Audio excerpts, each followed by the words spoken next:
Welcome back mga ropa, kwentuhan muna tayo. Pag-usapan natin ngayon ang pang-anim na game ng Golden State Warriors at ito ay kontra sa koponan ng Houston Rockets. Ngayon mga ropa, ang standing ng Houston Rockets bago nilalabanan ng Golden State Warriors dito sa game na to ay 3-2. So masasabi natin hindi mahinang team tong Rockets na to opening dito sa season na to dahil sila ay 3-2 sa standing. Ang mga teams na tinalo nila ay Spurs, Grizzlies at ang recent na tinalo lang nila ay ang Dallas Mavericks. Malakas sa koponan yon mga ropa. Ngayon kaya ako sinasabi to dahil maraming mga fans na nagsasabi na tinatalo lang daw ng Golden State Warriors yung mga mahihinang team.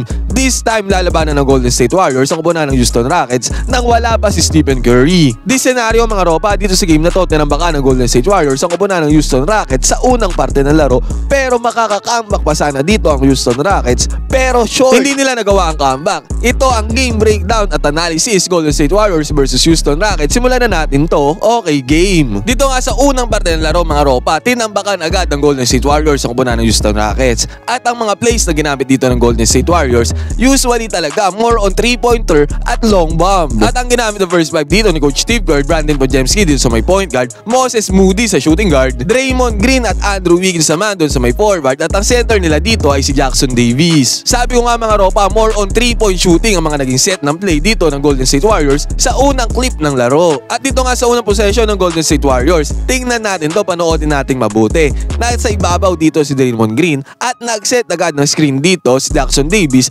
para makakat dito si Moody. At dahil nga sa screen na to ni Jackson Davis mga ropa, nagkaroon ng pagkakataon si Moody dito na maging open. At pansinin din naman natin dito yung depensa ni Sengun. Hindi siya nag-effort dito, naangatan si Moody dito sa may corner 3-pointer. Ang tendency at outcome yan, unang 3-pointer ng Golden State Warriors at unang punto sila galing kay Moody, basket is good. At dito sa next possession nila mga ropa, pansinin ulit natin yung position ng bawat players nila. Ngayon si Jackson Davis andito sa may loob, medyo nakaangat naman siya dyan. Pero pansinin natin yung apat na players ng Golden State Warriors dito. Si Andrew Wiggins, Draymond Green, Brandon Podziemski at Moses Moody, lahat yan nakaangat doon sa may 3-pointer. Kasi nga ang plano talaga nila dito ay paulanan ng 3-pointer ang koponan ng Houston Rockets. At dito nga mga ropa, wala ng play-play, pinasa dito kay Andrew Wiggins yung bola. Well defended siya dyan, pero still nagawa niya i-pull dito yung 3-pointer at pumasok ba yan, basket is good para kay Andrew Wiggins, no problem. Sa kabilang banda naman mga ropa, sa side ng Houston Rockets, dito si Alperen Sengun na naghahawak ng bola. At dito mga ropa, ginawa niya ang depensa dito ni Jackson Davis. Basket is good naman dyan para kay Sengun.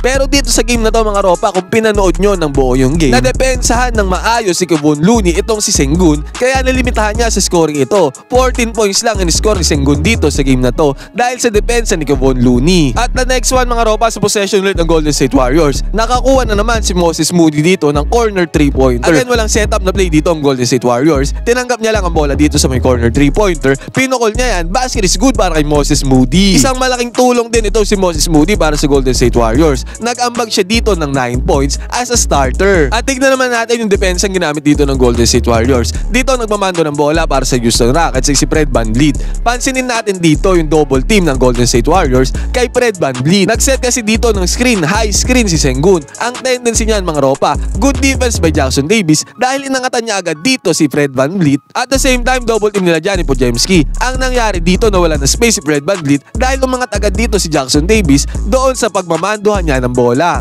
At dahil nag-double team dito si Podziemski at si Jackson Davis, ibig sabihin ma-open sa role dito si Sengun. Pero ang ginawa dito ni Draymond Green, good close out para sa kanya, good rotation dahil nag-rotate siya dito kay Sengun. At the same time, nung nakita niya pinasa na ni Fred VanVleet yung bola at hindi kay Sengun pinasa, kundi kay Jalen Green, rotate na agad dito si Draymond Green kay Jalen Green para i-close out ito. Ngayon, sino naman ang naiwan kay Sengun na bumabantay dahil nag-rotate na dito si Draymond Green kay Jalen Green? Agarang bumalik si Jackson Davis dito kay Sengun para bantayan ito. Mapapansin natin dito mga ropa, good defense, good close out, good rotation ng Golden State Warriors. Ngayon mga ropa, dahil sa depensa na yan ng Golden State Warriors, nag-reset dito ang Houston Rockets. Umangat ulit dito si Sengun sa may ibabaw para mag-set ng screen kay Jalen Green. Again, double team ulit ng Golden State Warriors dito. Nag-send sila ng double team para mahirapan si Jalen Green dito na magmando ng bola. Pero still nagawa ni Jalen Green, ni Kabayan, na ipasa ang bola dito kay Alperen Sengun, na which is si Podziemski ang bumabantay. Mismatch na yan at nasolo naman nito ni Sengun. Kaya ang nangyari dito, good defense by Golden State Warriors but better offense dito sa position na to by Houston Rockets. Dito mga ropa, the next one, again defense mechanism ng Golden State Warriors. Ang may hawak ng bola dito ay si Jalen Green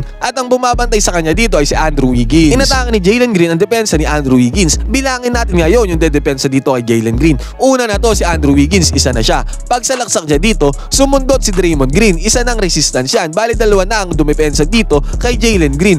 Pagpunta niya naman dito sa may paint, nandito din si Jackson Davis na nag-rotate at nag-close out sa kanya. Bali tatlong players ang Golden State Warriors ang nag-initiate ng defense sa kanya dito. Ang tendency, mintes ang tira dito ni Jalen Green. Dito sa play na to, it shows yung defense quality ng Golden State Warriors sa kanilang mga kalaban. At nag-end up yan sa fast break ni Draymond Green mga ropa. Basket is good para kay Draymond Green. Defense turns into offense. At dahil sa first quarter mga ropa, natambakan agad ng Golden State Warriors sa kupunan ng Houston Rockets. Papakita ko sa inyo yung mga 3-pointers sa pinukol dito ng mga players ng Golden State. Dito si Andrew Wiggins sa pumukol ng 3-pointer at ang mababantay sa kanya dyan ay si Fred VanVleet. Medyo maliit si Fred VanVleet sa kanya kaya basket is good 3-pointer para kay Andrew Wiggins. Pangalawa si Jonathan Kuminga naman ang pumukol ng 3-pointer dito. As usual mga ropa, basket is good para kay Jonathan Kuminga sa long bomb. At sa pagkakataon na to, binalasan na ni Coach Steve Kerr ang kanyang mga players at pinasok na si Buddy Hield sa action. Nakakuha agad dito si Buddy Hield ang corner 3-pointer. Basket is good dyan. Another 3 points para sa Golden State. At another one dito mga ropa.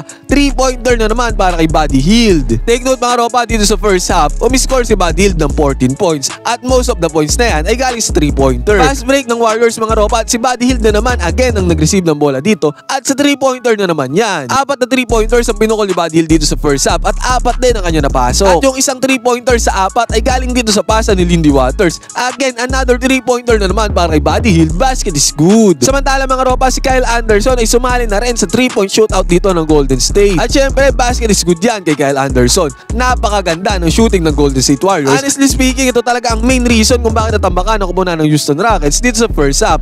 12 out of 20 na tumataginting ang Golden State Warriors sa 3-pointer dito sa first half. Samantalang ang Rockets naman ay 5 out of 21 lang. 36 points ang na-convert ng Golden State Warriors sa 3-pointer alone dito sa first half. At nagtapos ang first half mga ropa 71-43. May hawak na kalamangan ng Golden State Warriors ng 28 points. Tambakol malala diba? Dahil ngayon sa hot shooting nila, pinangunahan ni Buddy Hield with 14 points dito sa first half at ni Jonathan Kuminga 14 points din. Dito sa third at fourth quarter mga ropa, dito na nagbago ang ihip ng hangin. Dahil dito na nagsimulang umabol ang kubunan ng Houston Rockets. Tingnan muna natin tong play na to ni Fred VanVleet. Dito sa possession na to mga ropa, inatake ni Fred VanVleet ang depensa ng Golden State Warriors dun sa may ilalim. At nakuha niya naman ang gusto niya dyan dahil natak niya ang depensa dito ng Golden State dito sa ilalim. Kahit magwintes ang tira niya dito mga ropa, si Alperen Sengun andito sa may likod para sa follow-up. Hindi ko alam mga ropa kung sinasadya ni Fred VanVleet tong gantong senaryo, pero dalawang beses kasi niyang ginawa to kasama si Alperen Sengun at si Sengun ang nagpi-finish dyan. Kumbaga tinatanggal niya lang dito yung depensa ng Golden State Warriors dito sa may paint at kada bato niya dyan, si Alperen Sengun na ang bahala mag-clean up kasi wala nang kayang sumabay sa kanya dyan. Katulad nga dito ni Kevon Looney, na-attract niya yung depensa at ang tendency dito walang bumabantay kay Alperen Sengun. Easy 2 points para kay Sengun, basket is good. Sabi ko nga dito sa third at fourth quarter, dito na umabol ang kupunan ng Houston Rockets. Tambakol sila dito sa Golden State mga ropa, take note. Nakakuha si Jalen Green dito ng 3-pointer. Again, long bomb yan, basket is good. Unti-unti nilang ginapang dito ang kalamangan ng Golden State Warriors. Sumunod yan si Reed Shepard naman na nakukuha ng 3-pointer dito. Again, basket is good para sa Houston. Dito sa senaryo nito mga ropa, na-realize ang coach ng Houston Rockets na kaya nilang i-press defense o higpitan yung depensa sa pagbababa pa lang ng bola ng Golden State. Ganon ang kanilang ginawa dito mga ropa, press defense. Kaya ang nangyari dito, nakakuha sila ng steal dito kay Kuminga pagbababa ng bola. Outcome niyan, easy 2 points, fast break, basket is good. At again, yung 3-pointer dito ng Houston Rockets, kumo-connect na talaga. Sunod-sunod na 3-pointers din ang kanilang nagawa dito. At yung press defense ulit, yung trap defense ulit dito ng Houston Rockets. This time si Andrew Wiggins naman ang naagawan ng lollipop. Ang outcome niyan, again, easy 2 points na naman para sa Houston Rockets. Dahil dyan, bumaba na ang kalamangan ng Golden State Warriors. At another possession na naman ng Golden State Warriors dito. Si Podziemski naman ang nakuha dito ng bola ng kupunan ng Houston. Again, dahil sa steal na yan, another fast break na naman nagawa dito ng Houston Rockets. Easy 2 points, basket is good. Ang nangyari dito mga ropa, naging 106-104 ang score. 2